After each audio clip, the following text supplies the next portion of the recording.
To Prime Minister May, and we'll have a readout on that situation and that call soon. We obviously condemn today's attack in Westminster, which the United Kingdom is treating as an act of terrorism. And we applaud the quick response that the British police and their first responders made to the situation. The victims in this are in our thoughts and our prayers. The City of London and Her Majesty's government have the full support of the U.S. government in responding to the attack and bringing those to justice who are responsible.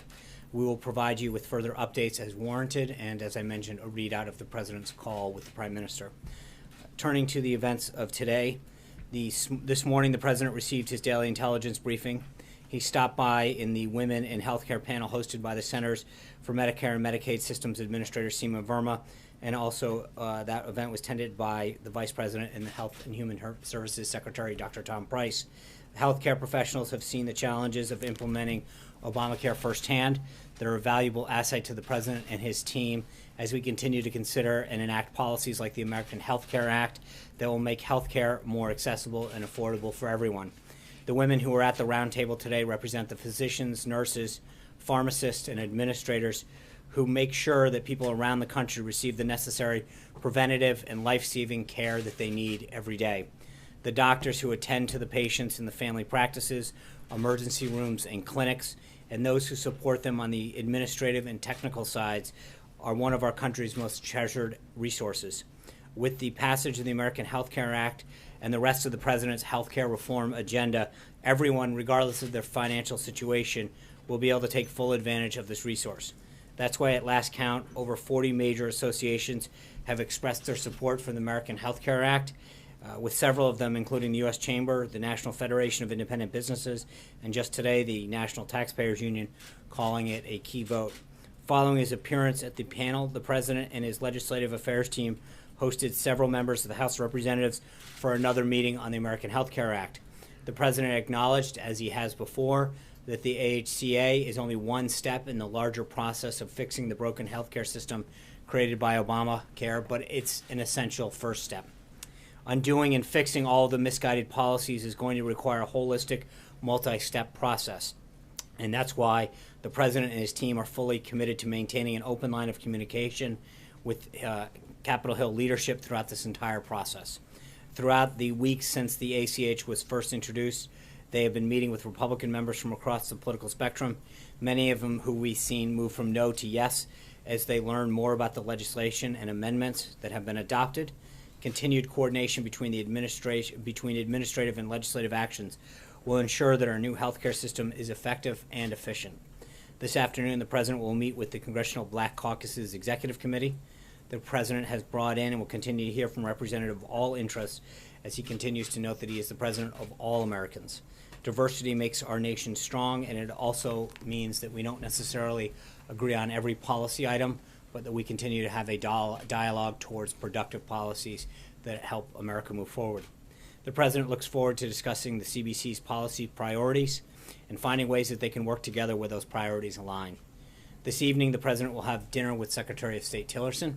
Today at the State Department, Secretary Tillerson hosted the foreign ministers and senior leaders of the Global Coalition working to defeat ISIS for the first meeting of the full coalition of 68 members since December of 2014. This meeting follows up on the Defense Ministerial Secretary Mattis hosted last month in Brussels. The coalition is united in the fight against ISIS, and this meeting seeks to accelerate international efforts to defeat ISIS in the remaining areas it holds in Iraq and Syria, while maximizing pressure on its branches, affiliates, and networks. This meeting is part of our whole-of-government approach to defeating ISIS.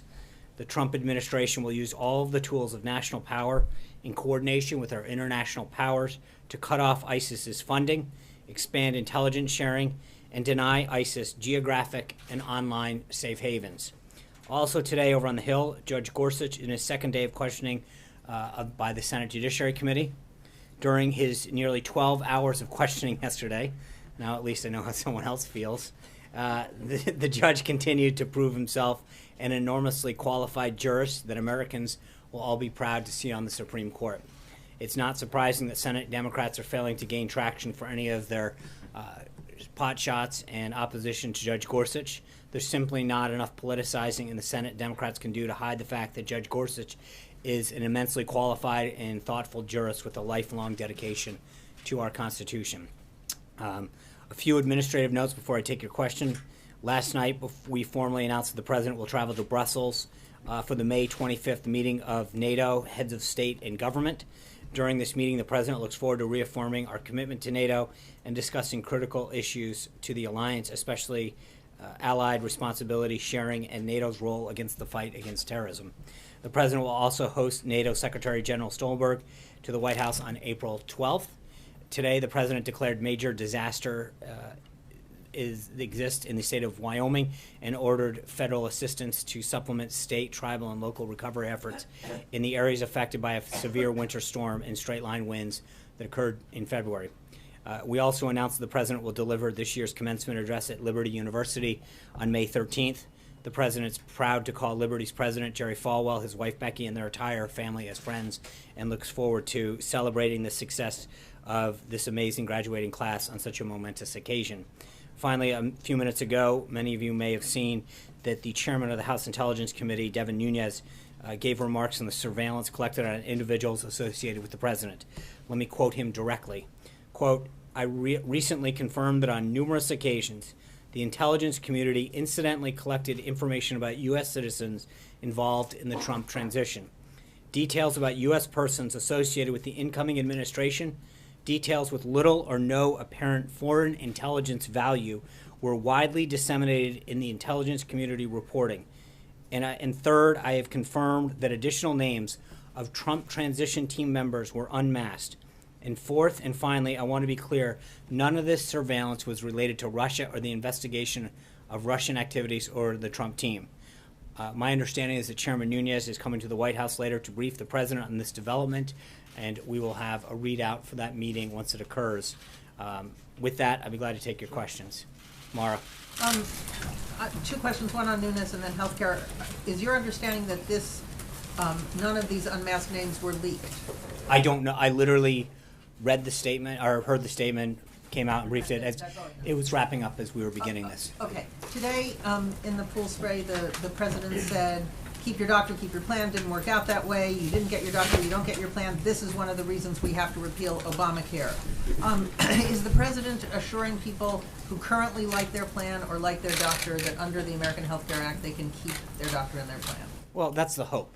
And what I mean by that is not to be cute, but last time they were promised something that didn't turn out. I can't promise something that a doctor stays in a plan or a plan stays there. But that's a bit different. We understand that we're letting market forces come into play here. Competition. Doctors can change what insurances they take. Plans can come in and out of markets. What I think we can be assured of is a couple things. One is that currently, under Obamacare, premiums are set to continue to skyrocket. We've seen an average of 25%. We've noted before in Arizona they've gone up 116%. I think there's no question that the additional competition and amendments that have been brought into this discussion will help lower the trajectory of that, number one. Number two is I think that there's going to see greater choice. So I think those are the things that we're willing to talk about being part of this plan, because you can't. Where they erred last time is went out and made promises that they couldn't keep. And I think that one of the problems that they did is that they've tried to suppress market forces and competition, and instead of lowering costs and increasing choice, which is what they sought to do, it did the opposite. So that's where this is headed, and I think that's important. John. Thanks so much, Sean. On the AHCA, Mark Meadows, who appears to be a firm no in terms of his opposition to the replacement bill, said that 25 members of the Freedom Caucus are opposed to this replacement bill. Do you dispute those numbers? I'm not going to share our whip count. I know we saw Lou Barletta, who was a hard no, come out and say he's yes. Steve King, I believe, had been a no. He's a yes. Member by member, we're seeing tremendous support flow in our direction, and the count keeps getting stronger for us. So I'm not going to start to get into yes or no's, but I would just say that, former Congressman Mulvaney, now director of OMB Mulvaney, who is a leader in that caucus, has been a very strong advocate of this policy. As you know, he's been up on the Hill talking to his former colleagues, assuring them of the effort and why the process has to go the way it does. But I'm optimistic in the sense of what we're seeing and the trajectory that this is going and the number of votes that are flowing our way, not the other way. And on the confirmation hearing for Judge Neil Gorsuch, I have not seen any Democrat come out in support of Judge Gorsuch just yet. Do you anticipate that you'll get Democratic support on this particular nomination? I hope and believe so. I think that there have been several that have been spoken very positively. I think he's been extremely impressive throughout this confirmation process. And you've heard members, both in the Senate, on the committee, and then a lot of outside voices comment on how well he's done, how qualified he is. And I think it's tough for anybody to say that he's not immensely qualified for this position. Alexis. Sean, related to Congressman Nunes, can you explain why the White House has agreed to meet with him at all about what his findings are? And the reason I ask that is because the minute that Director Comey said that there was an official investigation, it might appear as if the White House is interfering with the investigation, and Congressman Nunes should present his information not to the White House, but to the FBI. So why is anyone here at the White House agreeing to meet with him about his findings? We'll have a readout for you after that meeting. I think he did this press conference. He made the announcement that he was coming up to see the president to share these findings. I don't know who else he shared them with. I don't know, to your question, I don't know if he's briefed anyone else on it in terms of the intelligence community, either Admiral Rogers or Comey, or whether this is something they shared with him. But I think as after the meeting, hopefully, depending on the classification level, we may be able to share more on that with you. Is the president concerned at all that there will be an appearance immediately today that he has interfered with an ongoing investigation, whether it's a congressional investigation or the executive branch investigation, by meeting privately with a congressman who says he has information? So let me get this straight. Number one, we asked, as you know, 2 weeks ago, we said this is the appropriate venue. Number two, you guys have asked us over and over again, why aren't we meeting with certain individuals? The chairman of the committee, that one of the two committees that we asked to look into this, wants to share his findings. I don't, or what he knows. I think that is exactly how we've talked about this working. But I would leave it to Congressman Nunes to come up and to brief and share his thoughts. I don't know what his plan is. Obviously, he briefed the media before he briefed us. He went down and talked about what he had found. So, you know, it's interesting. I didn't see any complaints from you guys when he went down and held a press conference for the umpteenth time talking about his findings and what he's found. There's no complaints from the media when he shares what he's found with you guys, but when he wants to come up here and tell us this is where the investigation stands and here's what I've learned, there seems to be a little bit of an interesting double standard on that. Just to close the loop, because the president said that he had additional information that he believed the White House or he or his representatives would present related to this investigation, what Congressman Nunes has is not related to that. You're asking me questions that he has not briefed us. He has not briefed the president. You guys, as I noted, he actually went down and spoke to the media before he shared this with us. So, you know, I would ask the colleagues that ask questions more than you've had. Collectively, the media has more of an opportunity to ask questions and to hear what he has to say than we do at this point. So once we have more to understand what he said, to the extent that we can, I'm sure we'll be glad to share it with you. But the media has more information than we do at this point. John. Sean, staying on that up there. Didn't we already know that there was incidental collection of intelligence involving some members of the transition team? And I point to... Not the way you guys ask the questions. I mean, you questioned us every day about what we knew, and now you're coming back to me saying, didn't we already know this? Well, no, but didn't we already know that somewhat of an effective job. Flynn was monitored in his conversations with Kislyak? Right. So we knew about that. Again, I guess my point, John, is I don't know. He made a statement, went down to the press. Until we get briefed on this, until the president gets briefed, I don't know what he knows. And so to ask, until that occurs and until we have the ability to share some of that in an unclassified nature, I don't want to get ahead of it. I don't know what he knows. That's why apparently he's coming up to share his findings with the president. At least that's what he said. Again, let's wait and see how this unfolds. And on the American Health Care Act, Mark Meadows says they don't have the votes. They need to start over and do a new bill. That sounds like you're in pretty serious trouble. No, that sounds like one member's opinion.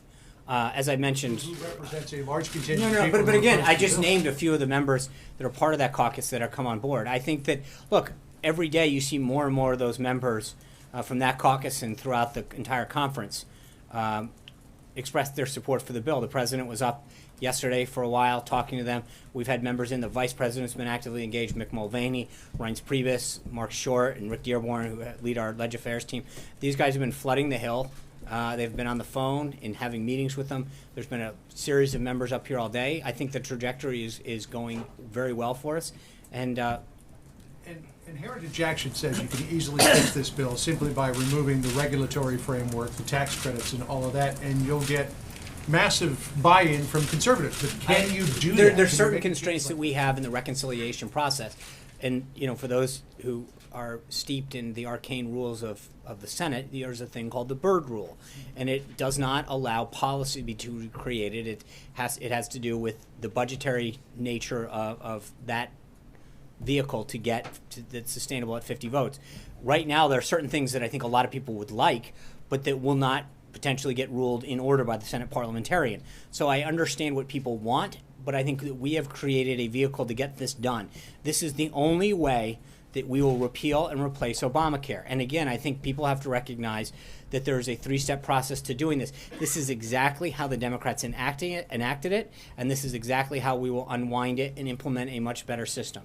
That's it, plain and simple. Margaret. Sean, I know you can't get ahead of Nunes, but what he said was incidental legal surveillance using a FISA warrant, which would So that's not, he didn't, I don't believe he said FISA warrant. He did. Did he? Okay. He did. And that's why I'm asking this question, which is, does the Trump administration have the presumption that foreign leaders or foreign nationals will not be surveilled when they are in contact with No, Trump? again, as I said, I don't want to start talking or guessing what he may say or may not say or explain this. I think that we will have more information, or I hope to have more information, once the president is briefed, and to find out, you know, what else has gone on in terms of additional information on this. But I do think it is a starting revelation, and there's a lot of questions that need to get asked. I think it's interesting. All of the questions are in the presumptive negative towards us, as opposed to, you know, why was this taking place? Why were people surveilled? You know, ostensibly they were involved in the campaign. Because it's not. No, the question is the question. Presumption. What was your presumption that foreign Well, nationals? no, it's not a when they were in presumption. contact Actually, with I'm not the Trump one. will not be Right. surveilled? Respectfully, I'm not the one with the presumption. You guys are. I even come up here presuming anything. I actually started my comments off by saying Well, that I presume that foreign nationals are being monitored by U.S. intelligence And- when they are talking to Okay, and then anyone. I think the question. Then I think there's a series of questions, which is how many times was an individual picked up? Why were they picked up? Were they unmasked? Again, a lot of this, if they're picked up during a FISA warrant, is that American citizens are prohibited by law from being unmasked, from, quote, having their name put out there. Why would someone's name get put out there? What ways were they described? There's a lot of questions that need to get asked. Those are the relevant issues that need to get asked. How many times was one individual followed? Did their name get unmasked, and why? But there's a lot of things that need to get followed up on. We're not at that position yet, as I've said now multiple times. The chairman's going to come up here, brief the president. I don't know to what extent and to what detail, but hopefully as we move forward, we will have more. Is this what you've been, because you've said there's more information to come, more information to come. Is this what I you don't were know. gesturing towards? I don't know. For the 8th time, there is no. We don't know what he's going to come up here and explain and share. And until that happens, for me to talk about, you know, where we think this is headed, again, we're not in the business of trying to get to this point yet. We say this is what they have. We've asked that the investigation be conducted and that people gather up information. What they have and to what extent, we'll know soon. April. Sean, I have a series of questions on the topic. Gwen Carr, the mother of Eric Garner, met with an official here at the White House yesterday. She's looking for fairness and justice in her son's case. What should we expect to come out of that meeting with this White House official? Should there be a push to make sure that there is an indictment of the police officers? I mean, that's a Department of Justice question, and I think that for us to get involved in a specific case would be highly inappropriate in terms of trying to guess what the outcome of a case should be. Well, along that line, the official, according to Ms. Carr, reached out to the Department of Justice, the Civil Rights Division, had the wrong number, called another department that had the right number. Now, in previous administrations, to include the Obama administration and other administrations, the Department of Justice had limited the numbers of people to call over to the Department of Justice. Has the Attorney General, this Attorney General Sessions, changed that memo? What has he done in reference? Well, it would have to be reissued. That's a separate issue. In terms of every Attorney General issues a memo going back to, I think Mukasey was the first one that maybe post Watergate. I'm trying to remember who issued the first one, but it has been a practice of, I think, almost every Attorney General to issue a memo spelling out the procedures that officials in the Justice Department contact the White House and who they can contact and the nature of which and what their exceptions are, et cetera. Those memos get crafted by each administration, by each new Attorney General. I would refer you back to the Department of Justice on the status of that under this Attorney General. So how many officials here have that right to call the Department of Justice? I don't know. Even Again, if it's for a I would recall? refer you to the Department of Justice. But was there wrongdoing in this effort to I call don't over to the Department I don't of know. Justice? I don't know the nature of. I'll have to look into what you're asking, but I would again refer you back to the Department of Justice. Hunter. Yes, thank you, Sean. I have two quick questions.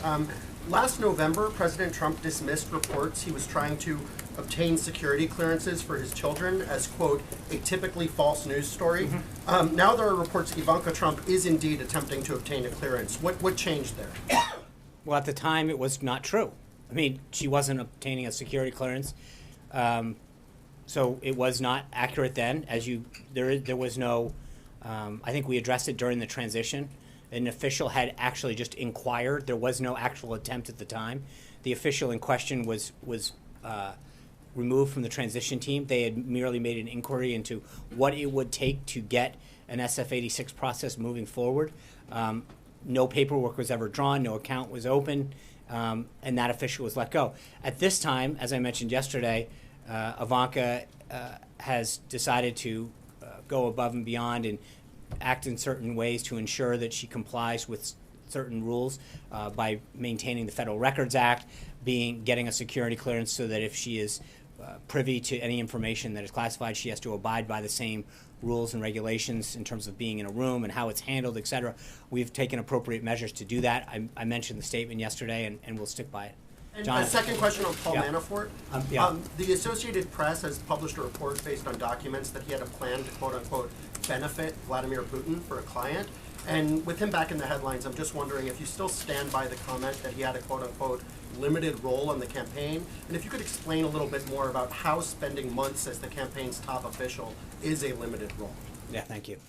I've tried to avoid commenting. I know I've talked to a lot of you about the individual stories, but I think obviously this one's started to catch a lot of buzz. So to comment briefly on this, I think nothing in this morning's report references any actions by the president, the White House, or any Trump administration official. I think that's got to be clear from the get-go. The report is entirely focused on actions that Paul took a decade ago regarding. He's a former advisor of the campaign, and the actions that came to light this morning are about a client that he had last decade. I know I commented on this the other day, and clearly I should have been more precise with respect to Paul's role. So let me clarify this and kind of go through the facts. Paul was hired to oversee the campaign's delegate operation. He had played a significant role in the convention and delegate operations of 4 previous Republican nominees: Bob Dole, former Presidents George H.W. Bush, Ronald Reagan, and Gerald Ford. And to be clear, he got the job done on the delegates. The president won the Republican nomination after months of speculation after a potentially contested convention. In total, he was involved in the campaign for a total of just under 5 months. He was first hired on March 28th to oversee delegate operations. He was made the chief strategist and campaign chairman on May 19th, and his relationship with the campaign ended on August 19th. The AP story focuses on his activities from the last decade. And to place it in context, Paul represented many foreign clients according to publicly available data in the Caribbean, Asia, Africa, and Europe. His representation of foreign clients is public and similar to the work of Tony Podesta, a Clinton campaign fundraiser whose brother John chaired Hillary Clinton's campaign. Last year, not last decade, Tony Podesta lobbied against sanctions for Russia's largest bank. And John Podesta, Clinton's campaign chair, sat on the board of a Russian-based energy company. This was something tied to Hillary Clinton, who was the face of the failed Russia reset policy. So it's not even close. That's what we're talking about now isn't even close to her most significant role with respect to Russia. As Secretary of State, Hillary Clinton, along with the Obama administration, approved a deal that gave Russia 1/5 of America's uranium reserves. Hillary's husband, former President Bill Clinton, received over $500,000 by a paid speech by a bank connected to the uranium deal, and Vladimir Putin personally called the former president and thanked him for giving the speech. So an individual who worked for less than the campaign for 5 months for the president's 2-year-long campaign, who worked with a Russian entity a decade ago, is the subject of rampant media speculation all day long, even though the Clintons had much more expensive and extensive ties. Well, as Secretary of State, Hillary was crafting a policy she said was designed to, quote, strengthen Russia. And to be clear, the president has no personal financial dealings with Russia. His ties are limited to hosting a contest in Russia once and selling a Palm Beach home to a businessman in 2005. That's it. And former members of the media trying to conflate Paul's role and activities with Monday's hearing, I have another reminder. Numerous individuals, including former Obama Director of National Intelligence James Clapper and acting CIA Director Mike Morrell, and members of the Intelligence Committee from both parties who have been briefed, have said across the board that they have seen zero evidence of any collusion between the Trump campaign and Russian officials. And that's not going to be changed by a former business dealings of a campaign staffer from a decade ago. Hold on. Sarah. Thanks, John. You and other senior administration officials have sought to assure skeptical Republican lawmakers that Phase 2, these regulatory modifications, will address some of their concerns. So what is Secretary Tom Price waiting for? Why not roll out Phase 2 now if the vote is looking like it's going to be a very close margin? I think in some of those cases, it's tied to, it's all one package, and that's why I think you saw some of the stuff he is working on, some of the stuff he is doing, but I think the important piece is to get the Phase 1 part of it done. He has assured them and talked to them about the different administrative actions. Again, part of this is sequencing. I mean, as the same way that in Obamacare, they didn't just have Kathleen Sebelius then go out and start implementing things. They passed the bill first through the reconciliation process, got that done, then she did the administrative piece. We're doing the same process because of how some of the sequencing has to occur. And then the same thing on the legislative front. We've introduced in the House, all of those pieces of legislation have been done. Leader McCarthy has started to talk about them, that do all of the prong 3 stuff. So a lot of it is coming together, but part of it is a sequencing aspect that needs to get taken care of. But we are moving in the right direction. Can I go to John DiPietro for the first question on Skype? Yes. Good afternoon, Sean, from UADK in Newport. Sean, we've had a lot of members of the media say that President Trump is the president to all the people. What does the president say about the nonstop partisanship? Yesterday, you had Rhode Island Senator Shelby Whitehouse grandstanding at the confirmation hearing. You had Elizabeth Warren, before there even was a hearing, with a big piece in the Boston Globe condemning the confirmation.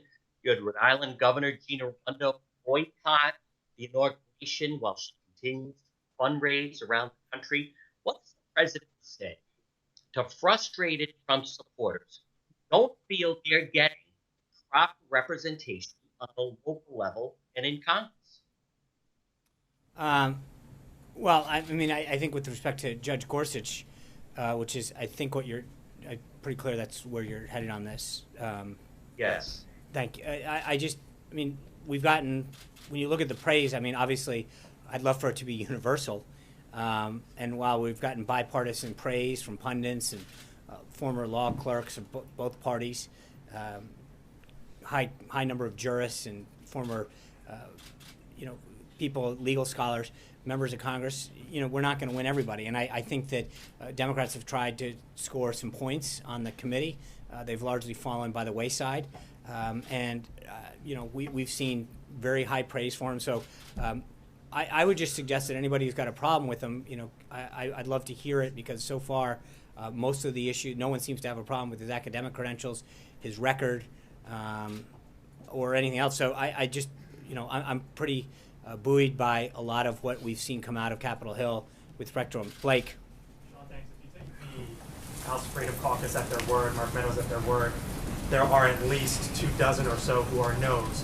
So how do you get from this point right now, policy-wise, to tomorrow, something, anything that maybe might flip that? I think we're doing it.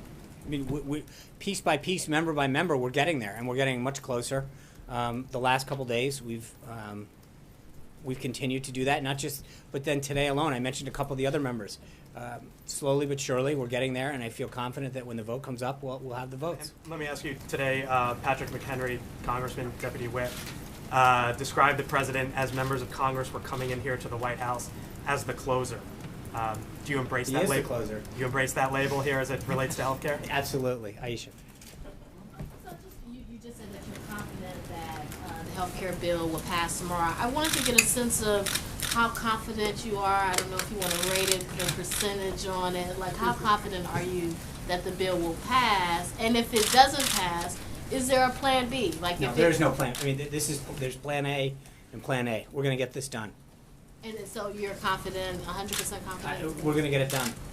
That's it, plain and simple. Thanks, Sean. I know you said you didn't know what information you're going to find out today from Chairman Nunes, but my question for you is, when did the president know about this surveillance that the congressman brought up today on Capitol Hill? He spoke late last week about we'd find out more information that would support these wiretapping claims. Is this the information he was talking about? Until Chairman Nunes briefs him, we don't know what he knows versus what the president been made aware of, and so how that jives, I don't know. I hope to have more for you later.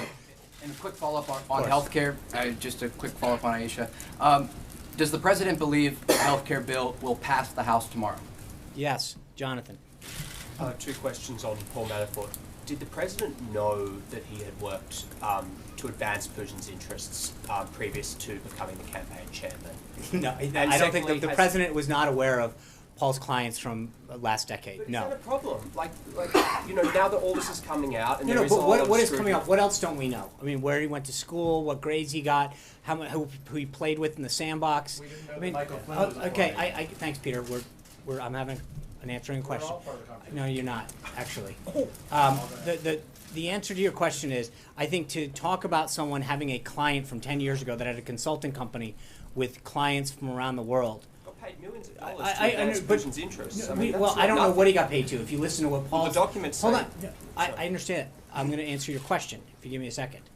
That he was a consultant. He had clients from around the world. There is no suggestion that he did anything improper but to suggest that the president knew who his clients were from a decade ago is a bit insane. He was not a government employee. He didn't fill out any paperwork attesting to something. There's nothing that he did that suggests at this point that anything was nefarious. He was hired to do a job. He did it. That's it, plain and simple. I'm just saying, given that it was such a focus, and you brought it up just then with Hillary Clinton, that these were corrupt arrangements, and the Clinton Foundation was described as a criminal enterprise, and there was all this discussion of Russia, and you've correctly There's a brought big up that it difference was more- between. I There was understand. dollars. I'm not conflating the president. I'm just asking: is he disappointed now that he's found this out? That there was Found this, out what, Jonathan? That he had a client a lot of money. in the past decade. He had a client, and you're worried about what? That he held. I mean, He was doing work to advance. I don't know what Putin's work he was interests. doing. So to suggest that just because he had a client in the past decade, that no one's suggesting was anything improper. He was hired to count delegates, which is what he did, and he was successful at it, as he had done for George Herbert Walker Bush, Gerald Ford, and Bob Dole. He was hired to do a job, and he did it, and he did it fine. So, Stephen. Sean, why did the president fire Paul Manafort as campaign? Well, for two reasons. One is I think that there were some issues coming up with his ties to Ukraine that were becoming a distraction. And secondly, he was, I think, 16 points down at the time. And he was down in the 20s in women. And I think the president recognizes that he needs to make a change for those two reasons. Second question on healthcare. If, as confident and as optimistic as you are, if at this point tomorrow you don't have the magic number, should the speaker pull the bill from the floor? No, this is it. If you want to see Obamacare repealed and replaced, this is the vote. This is the time to act. This is what people have told the American people is going to happen. This vote needs to happen. If you're waiting for your chance, this is it. We need to act. Cheryl. Thank you. Wall Street appears to be getting a little nervous about the possibility of tax reform this year. Can you say definitively that the president will present a package of tax reforms this year? Yes, Darlene. What time is the president expecting to meet with Chairman Nunes this afternoon? I was walking out as the chairman was reiterating. I literally heard him on the streaming, like on the his comments as he was saying them. So I don't know that it was scheduled. The president was on wrapping up a call with Prime Minister May at the time that I walked out, so I don't know what was scheduled. And was there any consideration given to not meeting with the chairman, given the appearance? I don't know. I just know what the chairman said he was doing. I walked out of here before anything had been finalized. He was still wrapping up the call with Theresa May at the time. Zeke. Hey, Sean, you said the president's the closer. There's no plan B. Tomorrow is it. So if You've done a very good job, Zeke. You guys better be careful. It's going to be hard work. So if tomorrow night's outcome doesn't go your way, if the vote fails, what should we then read into the president's ability to negotiate and close deals, the White House's ability to plan any sort of legislation, and the legislative calendar? Look, and I know what you're trying to get me to, but we feel very good about the trajectory of this. Members continue to come with us. The numbers going higher and higher, not lower and lower. So the trajectory is great. As I mentioned, everybody's out there, full court press on this, and this is the opportunity for anybody who wants to see this done. But I just want to be clear, we have a robust agenda, tax reform, as I just mentioned, trade, immigration. There's a lot of other things that need to get done. And I think there's continued to be widespread support, in a lot of cases bipartisan support for the president's agenda. And so we're going to continue to roll on that. But we feel very good about where we are now. Mark. I was going to ask, in terms of after the vote tomorrow night, for those Republicans who decide to not support the White House, what kind of relationship, any change in the relationship, would they see going forward? Would they expect to see it maybe a primary challenge later on, or is this one of those things where they can vote their conscience if they really believe this isn't the bill? I think we believe that this is a great opportunity to achieve the principles that we laid out to the American people. We're not looking. This is not. The president made clear yesterday when he visited with the conference. He's not there to threaten them. He's there to explain the political landscape to them and to explain that I think that when you keep your promise, no matter what business you're in, you tend to be rewarded by whether it's your customers, your friends, your family, your voters. That Washington for too long has suffered a deficit of trust, and that we made very clear to the American people, if you gave us this opportunity and this honor to govern, that we would get certain things done, and this was at the top of that list. And this bill represents the best chance of repealing and replacing Obamacare and instilling a patient-centric healthcare system that increases choice and lowers costs, and that this is the only train leaving the station. Jonathan. Thank you, Sean. I felt that you were going to. Okay, do you want to decompress? Sure. Sean, would then candidate Donald Trump have hired Paul Manafort to such an important and prominent position in his campaign if he had known that he had a $10 million contract with somebody so close to Vladimir Putin to, quote, greatly benefit the Putin government? If he had known that, would he have hired him? I don't know. I don't want to. Paul was hired, as I said, to count delegates. That's why he was brought in, as he had been for George W. Bush, Gerald Ford, Bob Dole. He did his job. That's what he's there for. And to run the campaign. He was chairman of the campaign. After what, May 19th or something. But again, I'm not going to. And to run the convention. I mean, you'll acknowledge it was a very prominent role. Yeah, but to as he had done for the other three, he had held very significant. Look, so again, you're basically saying, hey, the work that he did, he had a client a decade ago.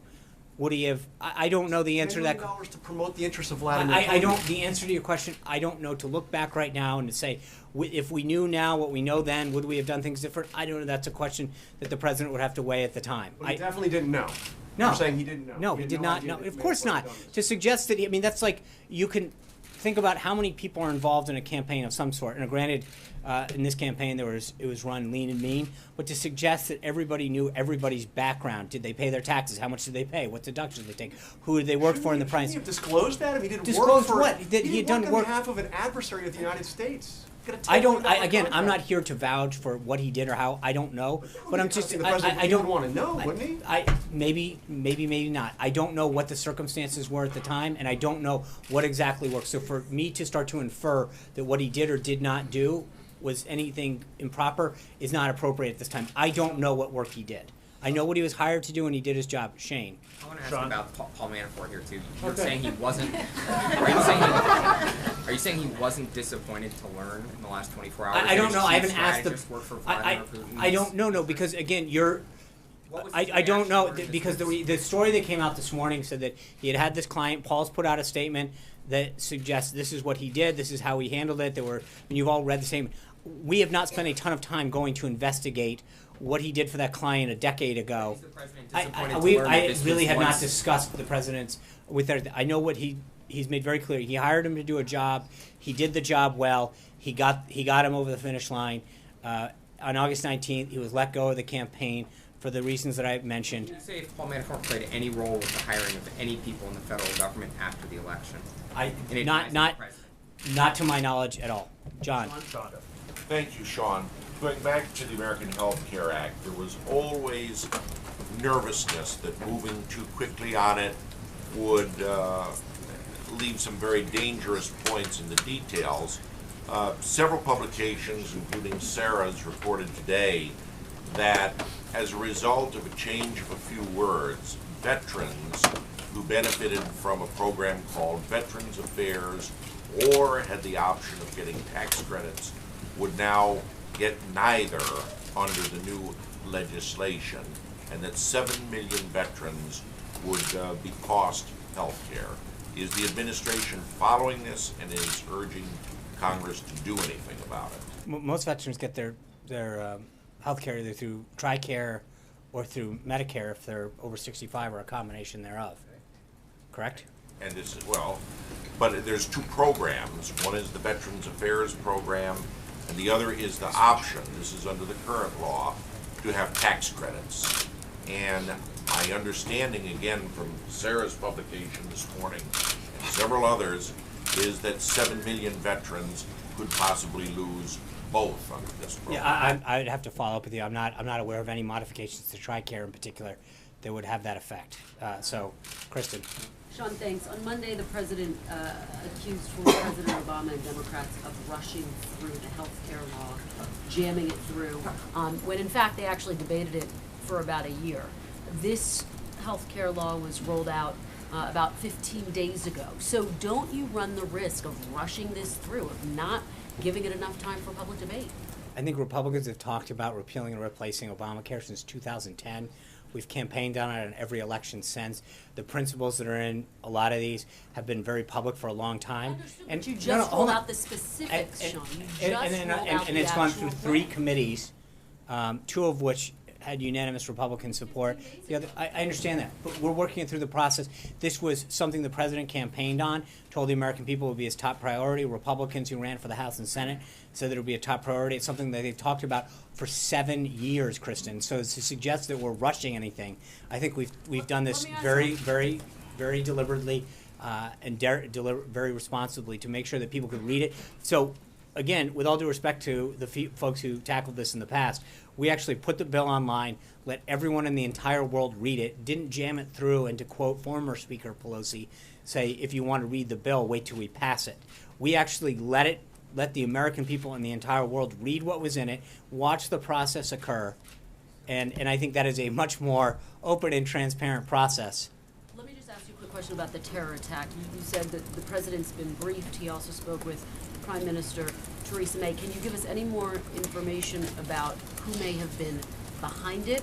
And should Americans have any concern? No, Are there I'd be any highly security irresponsible at changes this that they point. should expect I know to see? the British government is investigating this as an act of terrorism at this moment.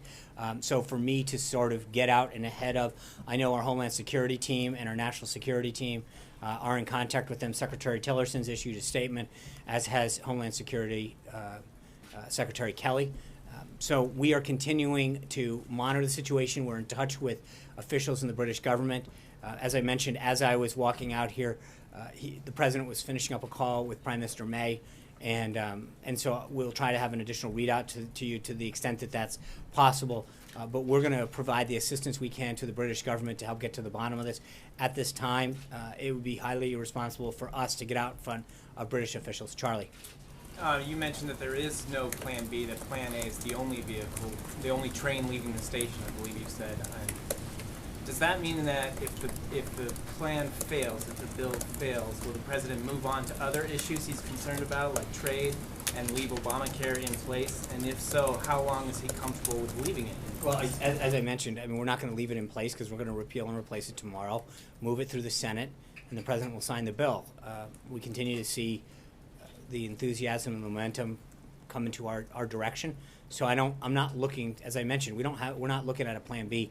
We have Plan A. It's going to pass, and we're going to go from there. Jessica. Let's talk about China for a moment. Do you now have the ability to formally announce the dates for President Xi's visit to the United States? I do not know at this time. Why not? Because that's not how it works. You don't just get to because that's something that we continue to work with President Xi and the Chinese government to coordinate the final dates and times, and then obviously we coordinate the announcement with them as well. But trust me, when we're ready, we'll let you and everyone else know. Are you going to be prepared to talk about the parameters of the bilateral relationship at that time? I'm sure that my guess is there will be a lot to discuss at that time. Jeff.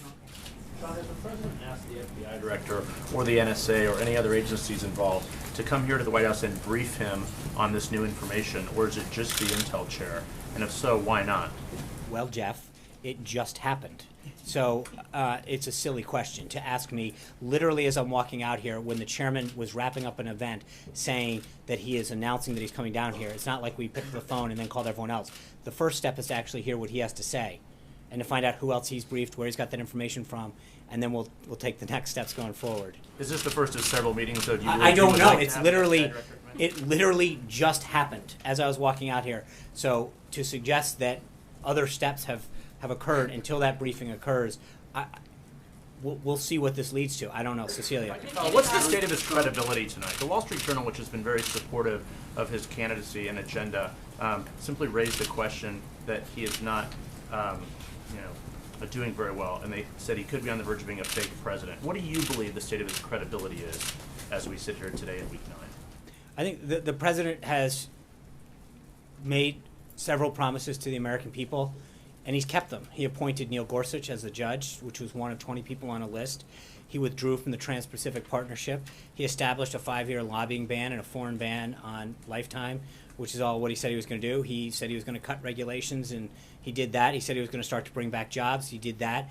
He said that he was going to start to pay real attention and respect taxpayers, bringing down costs. He's already done that. He's backed a plan to repeal and replace Obamacare. We've talked about it ad nauseum. He's talked about putting forth a budget that puts defense first. He did that. He took action on Dakota and Keystone Pipeline. He did that. I think when it comes to the president making promises to the American people and keeping them, he's got a pretty high record of doing it. Sean, if I can ask you about the conversation we've been having about Paul Manafort, but not specific to Paul Manafort. When Michael Flynn's name came up at the time, having not registered as a foreign agent, there was a lot of focus on the vetting process that goes into individuals. Back then you said, we trust people to fill out the appropriate forms that they need to.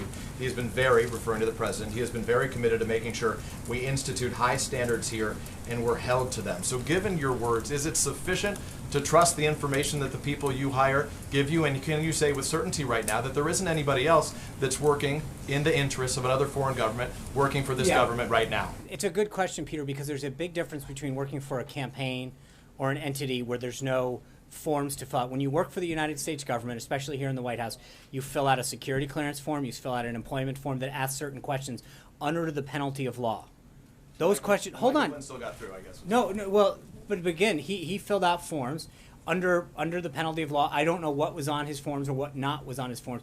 Remember, what the president let him go for was not being truthful to the vice president, not necessarily for what was on a form, which I do not know what he filled out or did not fill out. If somebody fills out a form here, an SF-86, a security clearance form, or another employment document, and lies on that form or misleads, then they're going to face the penalty of law on that. That's a big difference between saying when someone was hired on a campaign or another entity that they should disclose everything in their past, whether or not they, who their clients were, what But again, I mean, if someone presented a resume and it was faulty, sure, I think that if that was fault, as you recall, there was another person during the transition that was named to a position that was discussed as not being truthful with some of their works. We let them go. That was people write things, they have jobs, they describe themselves in certain ways. And every time that I'm aware of that we've had an incident where someone has not been forthright and truthful, we've let them go. But when you work for the United States government, you actually fill out security clearance forms, employment forms under the penalty of law. None of those cases occurred in the past, and to dredge up someone's work from a decade ago, it's not that Paul wasn't truthful. Just to be clear, you're trying to conflate something that's not there. You're trying to make the accusation that somehow he was dishonest or distruthful. No, you are. I'm not asking about Paul Manafort Who at all. are you asking about? In fact, what I'm asking is, can you say with certainty that right now that there's nobody working for this White House that is presently working in the interests of a foreign government? I can tell you that every form has been filled out. So you trust that there's absolutely. You've got to. I mean, people are filling out forms. So to sit here and ask me whether I can vouch for whatever it is, a few hundred people that have filled out everything, that would be ridiculous for me to stand here and suggest that I possibly could. What I can tell you is under the penalty of law, every single person has filled out a form that is being vetted by whatever level of classification that they need to get by the appropriate law enforcement agencies or HR entities. But I can't prevent somebody from fully disclosing everything on their taxes or filling out a form. What I can tell you is that if there's an instance brought to our attention where someone has misled it, either they will be referred to the appropriate law enforcement agency or dismissed, or appropriate action will be taken. But yes, there is no tolerance for that. And then very quickly in regards to Devin Nunes and the fact that he's going to come today and the comments that you began the briefing by telling us. On March 4th, the president tweeted, "How low has President Obama gone to tap my phones during the very sacred election process? This is Nixon Watergate, bad or sick guy." Does the president stand by his statement that President Obama is a bad or sick guy? I think the president's tweets stand for themselves. So We've he talked thinks about he's a that. bad Hold or sick on. I'm going to answer the question. Okay, so you said it stood for itself. I know. I think the president's tweets speak for themselves. As for the rest of the tweets, let's see, as we've mentioned before, how this process evolves and what information we can further gather out. Sean? Thanks, Sean.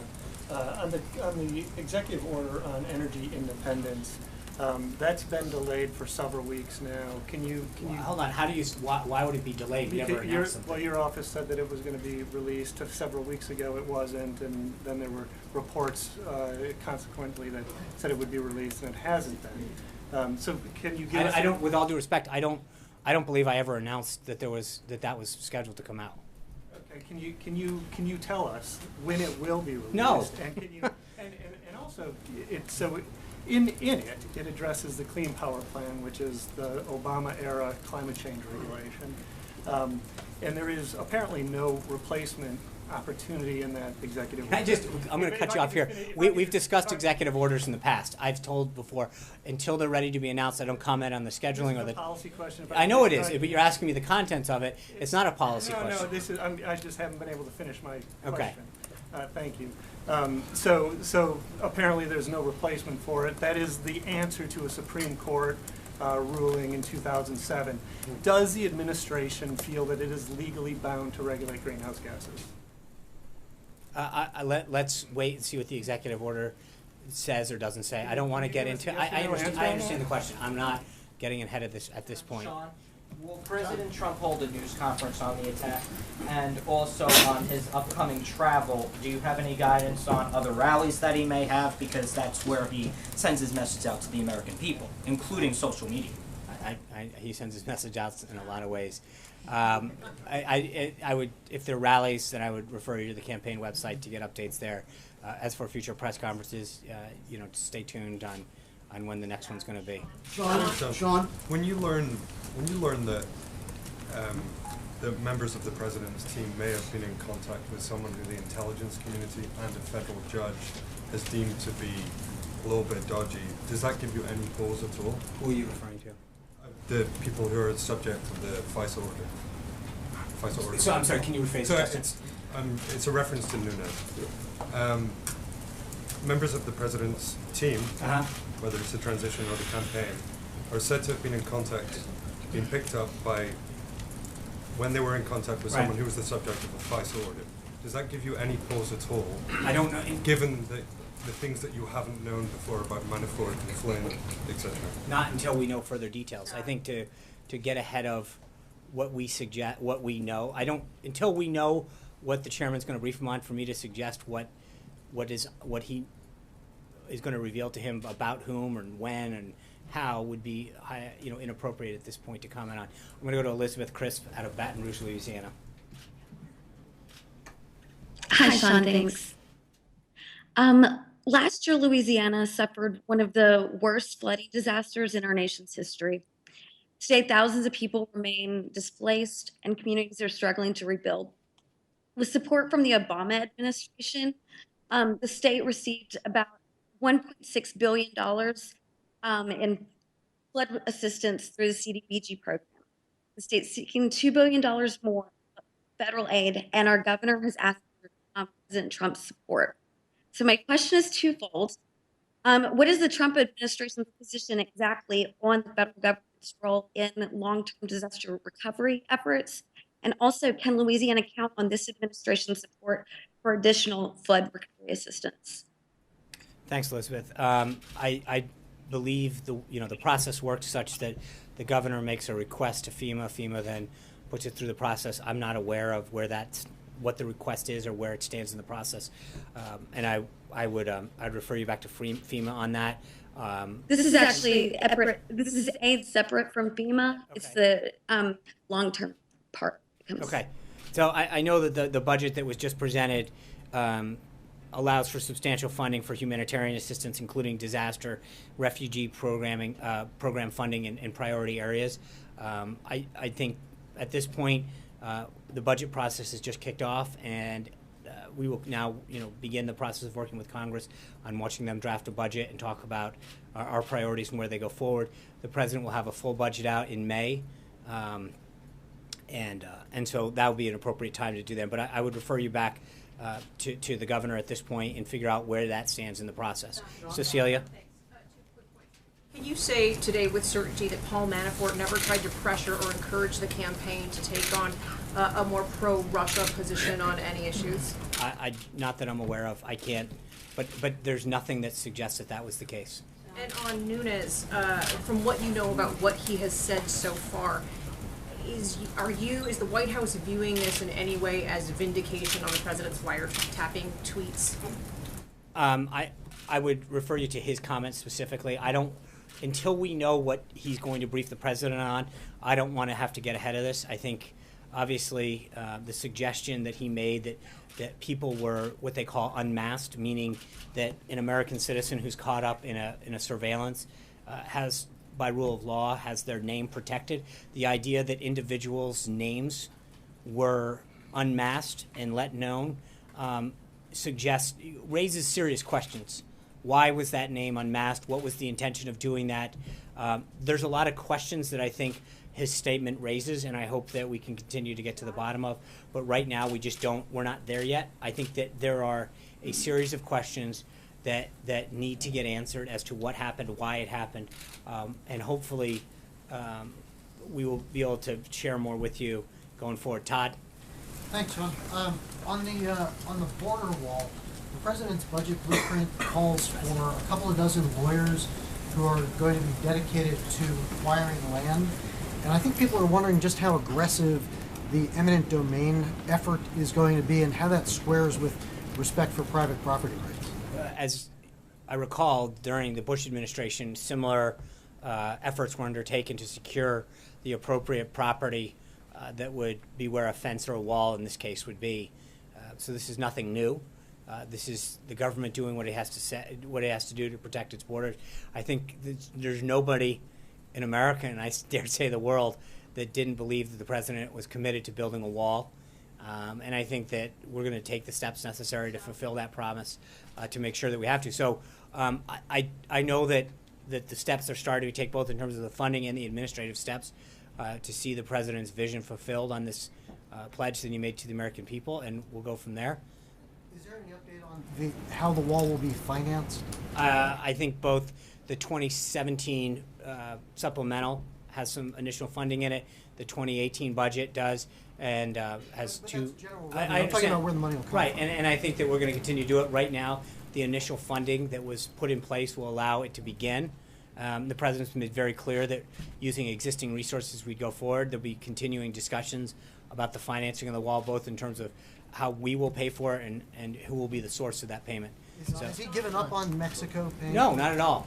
Thank you guys very much. I'll see you tomorrow. We'll try to have updates on the subjects that are currently pending. Thank you.